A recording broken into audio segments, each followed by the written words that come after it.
the third period of Shakespeare's literary work, which lasted from the years 1608 to 1612, Shakespeare mainly focused on the genre of tragi-comedies, which is a combination of a tragedy and a comedy. It combines both tragical and comical elements.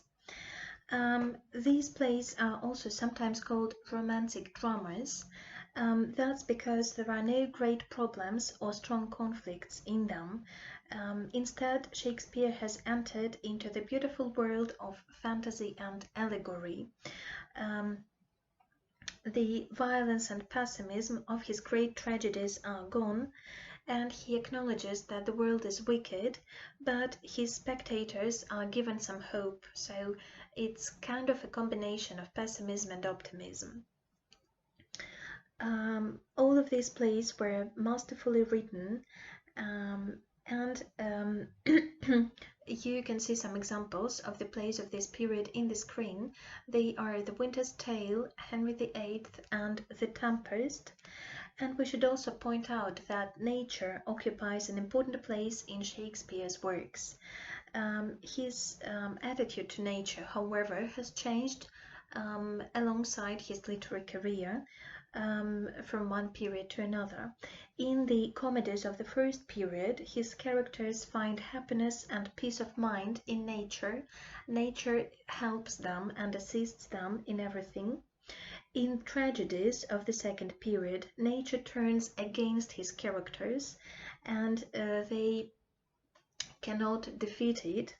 But in the romantic dramas of the third period, we feel that man can conquer nature after all. So again, there is this optimistic message, hope for a better future in a way. And The Tempest is Shakespeare's swan song. It's the last of his works, and it is the most compact of his plays too. It's almost regular in time, place, and action, so it almost follows the rules of the three dramatic unities. The Tempest takes place on one island in one afternoon, and here is the plot. Again, you can see the names of the characters on the screen, so feel free to use them. There is some prehistory that's presented in the play. So it tells us that Prospero was the Duke of Milan, but he was overthrown by his own brother called Antonio, and Prospero had to leave Milan with his daughter Miranda. Both of them were put in a boat and sent into the open sea, and they traveled for some time like this with no direction, but finally they reached an island inhabited by spirits and a witch, and they get into a conflict with the witch. It turns out that Prospero possesses some magical powers too, so he releases the good spirit called Ariel, and Ariel helps him to defeat the witch. He also enslaves the witch's son Caliban and makes Caliban his servant.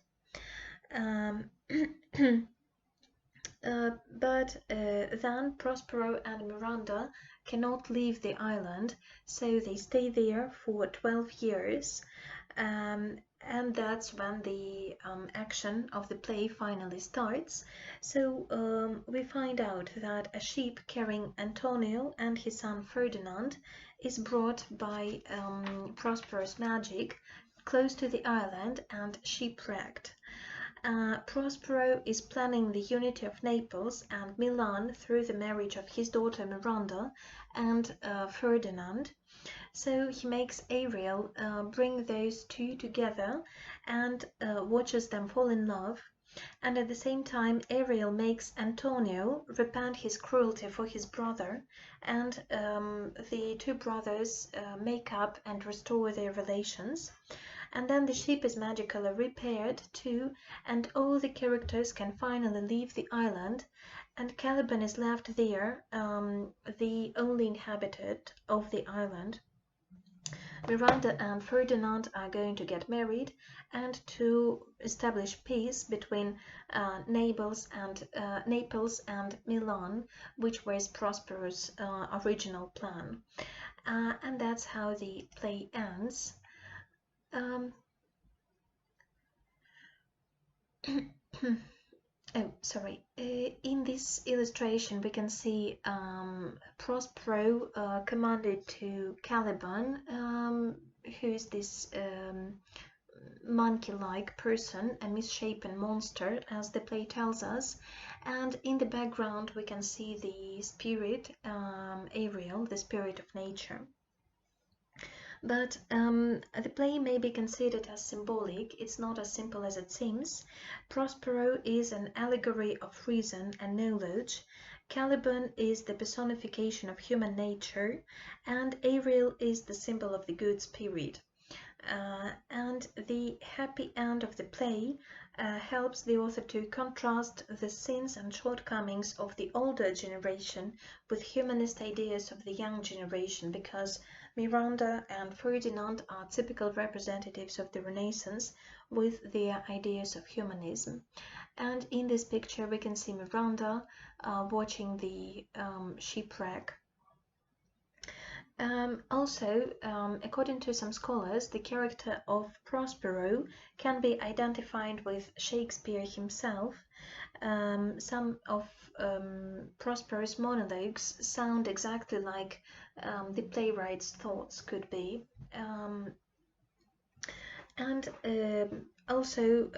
In the monologues, Prospero convinces Miranda and Ferdinand that what they have been watching is only a play, an illusion that keeps with the nature of everything in the world. So he plays with the world of illusion and allegory in the play, and Shakespeare tries to persuade us that the reality of our ordinary life and everyday experience is as illusory and shadowy as fiction is. So Shakespeare balances the untrue images of art against the truths of reality, which are uncertain.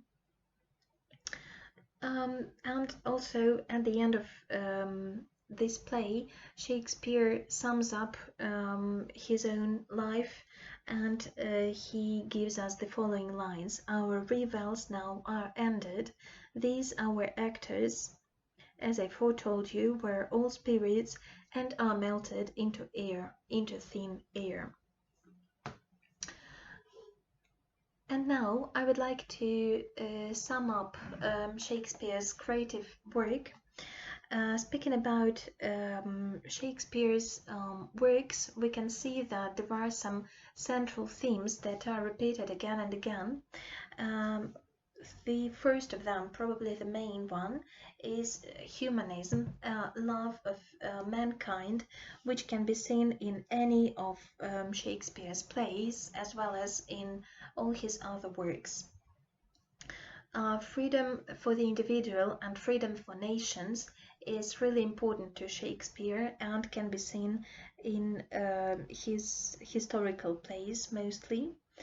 The idea of national unity under one strong king and the idea of patriotism is really important to Shakespeare too, and it can be traced in history plays as well, and it's emphasized in King Lear too. Social relations between people are also described at length.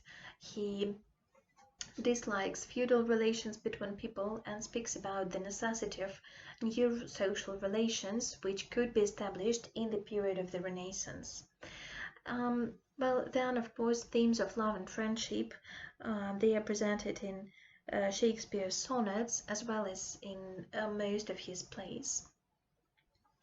And also, I would like to mention that in one of his plays, Shakespeare creates the image of the perfect king, the best king possible, and that's Henry V from the historical play of the same name. Henry V possesses all the qualities which a good king should possess to be really good. He is brave, he is open-hearted, generous and democratic, and unlike all other kings described by Shakespeare, he places the interests of his country far above his personal interests. He manages to unite the four nations inhabiting the British Isles, England, Scotland, Ireland, and Wales, on a basis of perfect equality, and he also manages to achieve a harmonious unity of all social classes, but paying particular attention to the common people. On the whole, he seems more of a well-to-do farmer than a king and an aristocrat. But it is also worth mentioning that we see the same character in the chronicle play Henry IV, where he is Harry, Prince of Wales, and his father Henry IV is still the king. So Prince Harry is very different from the king that we're going to see later. He is also quite brave, but cynical and selfish. He neglects the feelings and duties of a son and prince and enjoys himself mostly, but he changes suddenly and abruptly when he finds out about his father's deadly illness and realizes that he is going to become the king in some time. However, this image is not historically accurate. The real Henry V was quite a cruel ruler. He was nothing like the Henry V of Shakespeare's drama. Shakespeare just uses this historical figure to create an image of the ideal king, to transmit his ideas to the audience. And Shakespeare does the same thing to create the image of the most vicious king possible, the worst king. For Shakespeare, that's Richard III, but that's not historically accurate either. And speaking about Shakespeare's attitude to the common people, sometimes people say that Shakespeare despised the common people. For example, he describes people as very easily tricked in Julius Caesar. He describes a wild and violent rebellion in Henry VI, and well, he describes the rough and uncouth and uneducated Caliban in The Tempest, who can be regarded as an example of the common people too. But that's not actually true that he despised the common people. Shakespeare just wanted to present them true to life. He did not idealize them. He knew about their drawbacks. He knew that the common people were uneducated and politically immature, and he just chose to describe them the way they were, and did so more vividly and brightly than any of his contemporaries and many writers to come after him. And one other thing I would like to mention is Shakespeare's contribution to the English language. Shakespeare's language was actually very varied. He achieved great skill in speech individualization of his characters through the choice of words. He created the speech of his characters according to their social status, to their educational background, to their mood even. And he also used folklore extensively. He used popular songs and ballads and sayings, and that is why the plays are written in the living language of the epoch, so they can give us an idea of what the 16th century English language was like. The vocabulary of Shakespeare's writings is very impressive too. It consists of 25,000 words. Among them, William Shakespeare used 100 musical terms, 200 names of plants, and 60 birds, and 85 other animals. But Shakespeare's language also changed with time. In his first plays, Shakespeare's language is musical and lyrical. There are long speeches, there are plays with words and sounds.